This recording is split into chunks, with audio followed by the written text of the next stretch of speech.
I was speaking on the Romans because those are the people that credited Christianity, is with the Romans.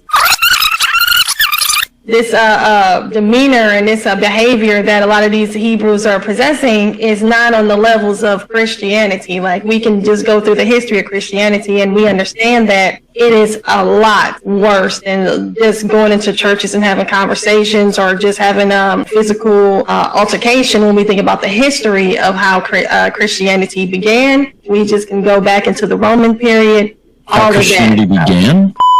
But if we want to get real technical, I don't have to credit the Romans because the Romans never really even believed in Christianity in the beginning, because when they had the Council of Nicaea, they went on and outlawed, exactly 39 to 40 years later, they outlawed the Sabbath, and they removed certain books in the Bible, and they took away the holy days and made holidays as we do today. As we see Christians today, you all do not go to church on Saturday, you all do not celebrate the Most High's holy days, and you all most definitely do not uphold that Sabbath. That's nothing that Christians do. You guys have Christmas, and we understand that Christmas is actually against the Bible. It's actually for the goddess Asherah. Yeah, it's not true, but that's fine. Yes, it is. So you don't believe that. So let's talk about that scripture for you. The Christmas scripture. Let's talk about the tree. I'm going to get that for you right now. You're going to go to Jeremiah? I don't know. I mean, it's not. You don't think that's what that is? Because when they say do. Of course not. It's talking about idols. Yeah, do you know who Asherah is? I think you mean Asherah. No, I didn't. It doesn't matter. You know who she is. Yeah. So, I mean, that's so fine if you tell me that. Naftali, you don't have to celebrate Christmas. That's just a cultural thing, as far as the extra stuff. I mean, but Christians like to celebrate the incarnation. Then talk about hold on, vocab. So let's talk about Christmas, right? Let's say you take Christmas out. What about Easter? What does that have to do with the scriptures? Well, we celebrate Resurrection Sunday, Naftali. But that's not even, Sunday is not the day. It's actually on the Sabbath. Sunday's the day what? They took the Council of Laodicea. They took away the Sabbath and they outlawed it and they made it Sunday because Sunday is for the worship of another God. Okay. Sunday, the reason why Christians have celebrated since the beginning is because Jesus rose from the dead on Sunday. He did not. There are people that debunk that and say that he actually rose on the Sabbath, which is the day that is supposed to be kept. Yeah, but it says early in the morning and the first day of the week. It says that several times in the gospel. And what's the first day of the week? First day of the week is Sunday. Okay. Oh, come on! Okay, so that's when Jesus rose from the dead. So that's the reason why Christians celebrate it, because we care about Jesus' resurrection. If a person wants to meet on the Sabbath, Christians aren't against that. I know what you're talking about. What scripture is that for me, so I can review that? Okay, sure. Let me get the exact reference. Because that's not what the Council of Laodicea had outlawed it. I hear you, but I'm not a Catholic. I don't really care about the Council of Laodicea as far as having any bearing over me. I don't have to do what they say. You know what I mean? It's not something that is binding upon my conscience. Yes, but our people were oppressed by these Romans. This history, you don't have to worry about it, vocab, because it is not your problem. You were oppressed. You miss what I'm saying. I'm saying as a Protestant, the Council of Laodicea is not binding upon my conscience. I'm not saying I don't care about the oppression of people. I'm saying Laodicea does not bind upon me. I'm not someone that holds that councils are authoritative and they can't be challenged. I want to give all the praises and the honor to Yahweh Bahashem, Yahweh Shai Bahashem, Recha HaKwadash, and double honors to the elder apostles and the bishops of Great Millstone. Honors as well to the other elders and brethren and fellow believers of this truth. Shalom to you, sincere sisters. Shalom to the elect. I actually caught this real quick with Vocab Malone and this so-called black Hebrew Israelite woman, black woman, Hebrew woman. Anyway, I don't know if this woman's married. I don't know what the hell is going on, but it's getting out of control. So now she's the voice of the Hebrew Israelites. And she doesn't know what's going on. You know what I'm saying? I mean, come on. She doesn't know what's going on. Now, she does. She was hitting points that Vocab didn't want to talk about. You can see him moving his head. But Jeremiah 10, that talks about the Christmas tree, which Christ means Christ and Mass means death. Anybody don't know that? I'm not even going to go to the history of Ishtar and Semiramis, or it has several names, Nimrod, and what's the son Tammuz that got killed, and she had so-called immaculate conception, the Babylonian deity and the Egyptian. A lot of that was placed was not in the scriptures, but it was used off the scriptures to make up these holidays, not holy days, after the holly branch, right? So vocab says, it's all cultural, so it's just something that people do. I asked a Muslim that, I said, where in the Quran does it says to bow down to the rock? And they said it isn't. Where is it that you're supposed to kiss the rock? They said, well, it isn't. So why are we doing it? Why are people kissing the rock? Why are people cutting down trees and putting it up in their houses? Let's go to Colossians 2:8, right? Beware lest any man spoil you through philosophy and vain deception, after the tradition of men, after the rudiments of the world, and not after Yahushua, right? Everybody says Christ, right? So these are vain holy days. So, the one thing I also wanted to get into, maybe I'll look that up. I've been hitting the AI up with this thing with the Messiah and his resurrection. And Christians believe it was Sunday morning. Well, they have what you call Friday evening, which he actually, if I'm not mistaken, died on the Passover, right?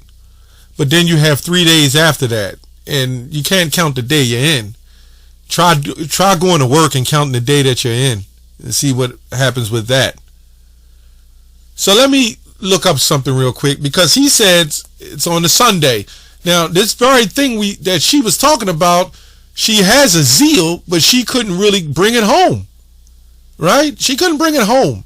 Sundays after the sun worship. They spelled it S-U-N, and then it was supposed to be S-O-N, right? Sun's day, right? But they turned it to S-U-N after the sun worship. Then you had Monday as moon worship. You had Saturday as Saturnalia or Saturn worship. You get the point? So when you go back to the Julian calendar, right, we adopted it in that too, in the Christian, the whole Christian faith, Christian denomination, modern Christianity, adopted it in that. Even we did. We all adopted into it at one point or another. But at the time the Messiah was here, the Messiah was not following the Julian calendar. So although it could have been a Sunday, as we know it, he wasn't looking at it as a Sunday. It would have been off of the new moon, right? That's how they worshiped it. I went to AI, and these things are true. You can look this up yourself. I'm not saying everything in AI is 100% accurate, but you can look at it and look it up yourself. This is just the quicker source for me to show. I said, did Jesus follow, Yahushua follow the days, holy days, including Easter according to the lunar? Yes. Yahushua observed the holy days according to the lunar calendar, including the Passover, right? Which is a key component in understanding Easter's connection to the lunar cycle, right? Easter's date is tied to the Passover and the timing of the first full moon after the spring equinox, reflecting the lunar connection. Now, what she was going into is Christmas, which comes off the winter solstice, when the sun completes its rotation and so forth and so on, when it's at its brightest, right around December 24th, because they worship the sun and the moon. And remember, in the law, he said, don't worship these things. Don't follow these philosophies. So these things are all tied and connected. So why are we following Easter and these rabbits and these eggs when rabbits don't lay eggs? It's showing you the same oxymoronic dogma, right, if you want to call it that, or BS that is being pushed as far as dealing with philosophy, right? Semiramis, she got pregnant, and she claimed it was the sun beamed into her and gave her the immaculate conception with Tammuz. Tammuz then grew up, got killed with a pig, right? A boar, they say. And then she commissioned everybody to put a pig on the table. She commissioned everybody to cut a tree and put it in to cut a tree and stack it in the house and deck it with silver and gold. You know that cartoon show, The Grinch? That Grinch was on point, right? But what Christmas has done to our people is, over time, right, when we started doing a conversion through Christianity, it gave us relief. So then we subscribe to it. You start getting benefits, and you start having comfort, and then you pass it on down to your generations, because nowhere in the Bible did the Lord say to do that. So why are we doing it? So it's the tradition of men. This is what I read in Colossians 2 and 8. I don't think I still have it up. After the traditions of men, and not after the Messiah, right? Beware lest any man spoil you through philosophy and vain deceit, after the tradition of men and the rudiments of the world, and not after the Messiah. So there's a big difference there, right? So this woman has no business on the panel teaching at all, or defending the gospel at all. This is getting out of hand. I don't know if Vocab ran out of men to talk to, but now the women stepping up. I don't know about that.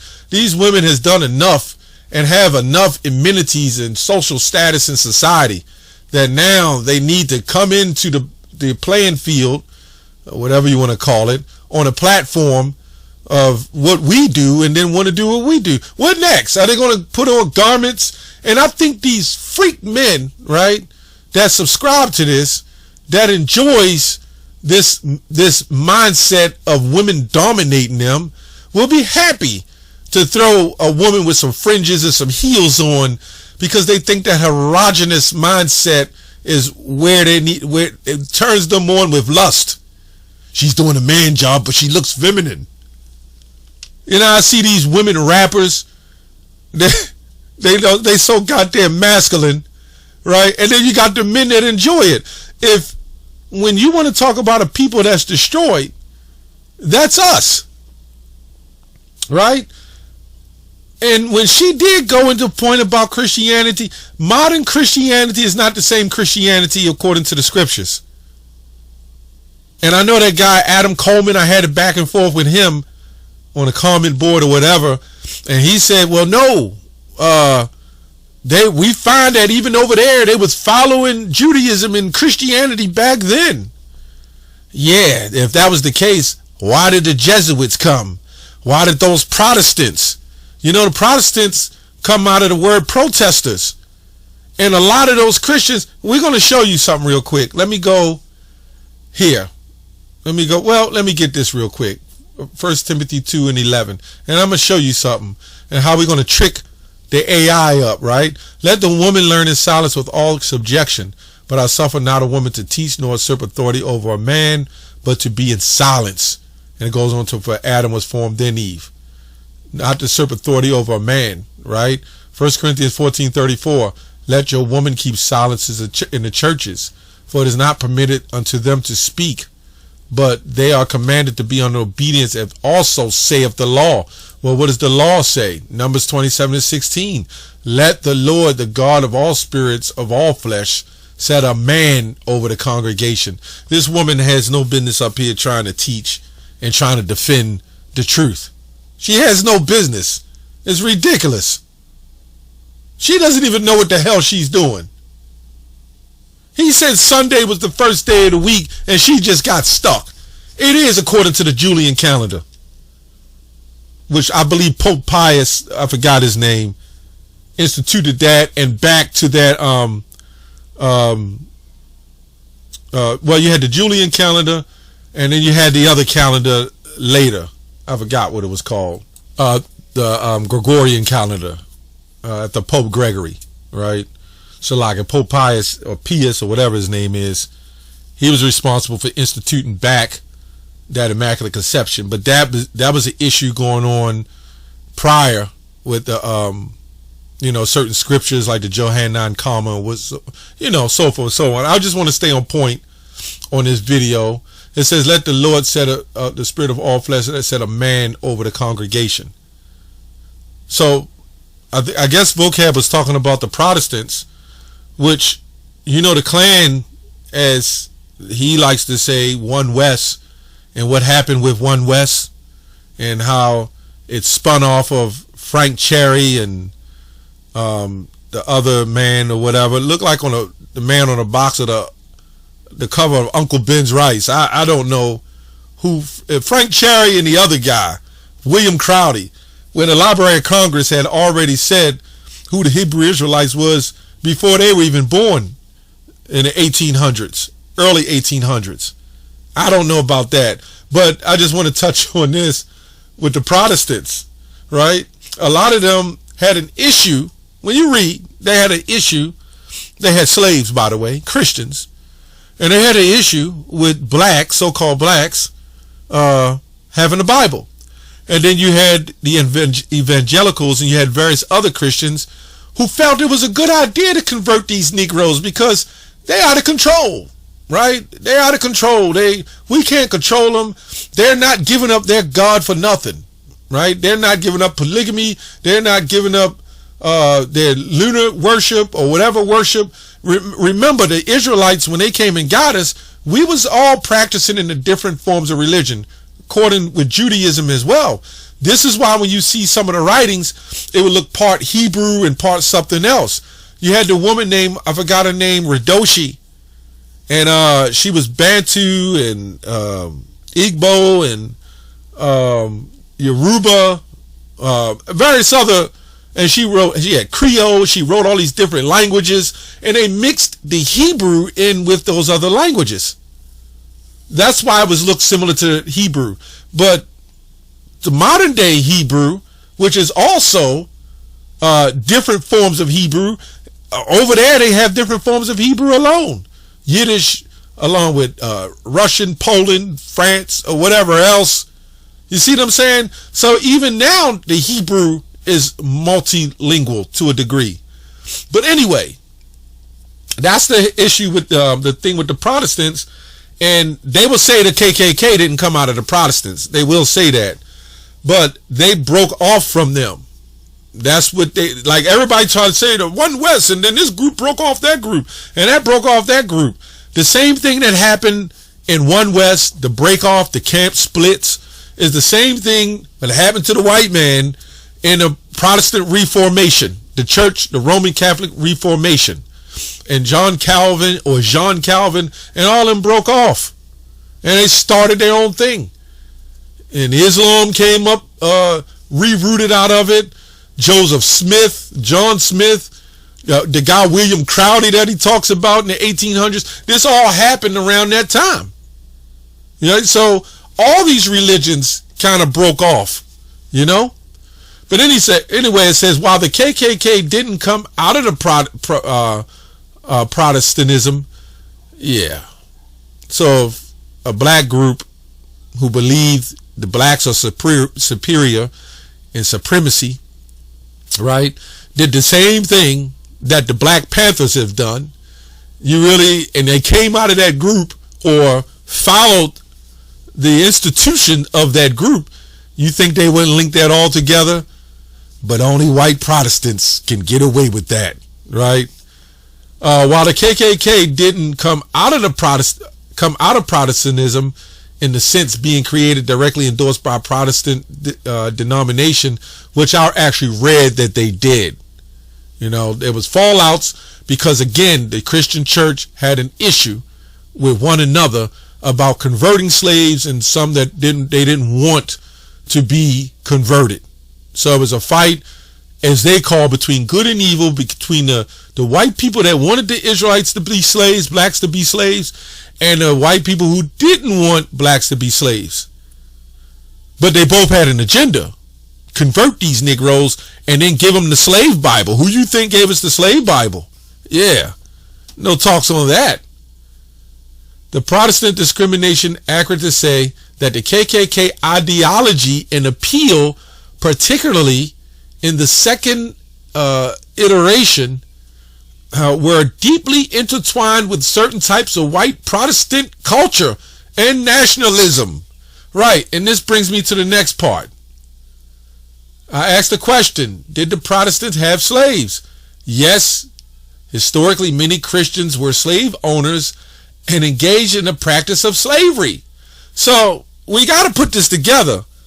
How do they say the Protestant clan does not come out of the Christian church, right, or from Protestantism, when they had slaves themselves? They just had a group, the clans was just wrecking balls. They just wanted to kill and lynch.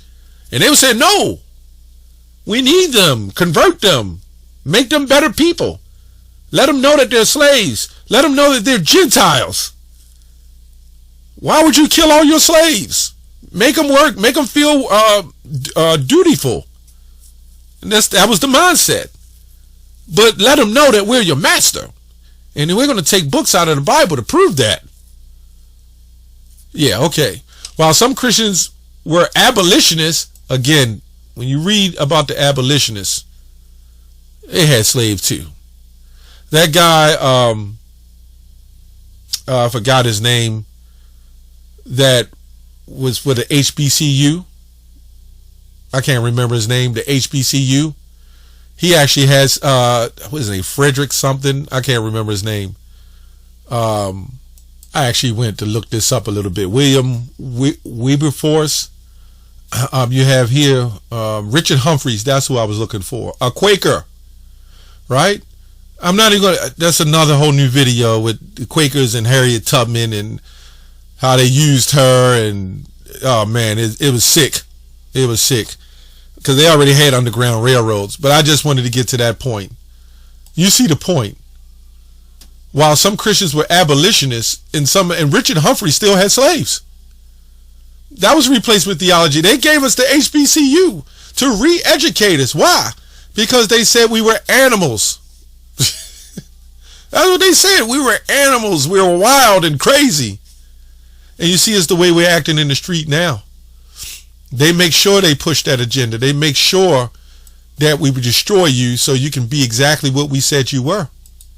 The majority of Christians during the period of the Atlantic slave trade did not actively oppose the institution, and some actually actively defended it. Yeah, okay.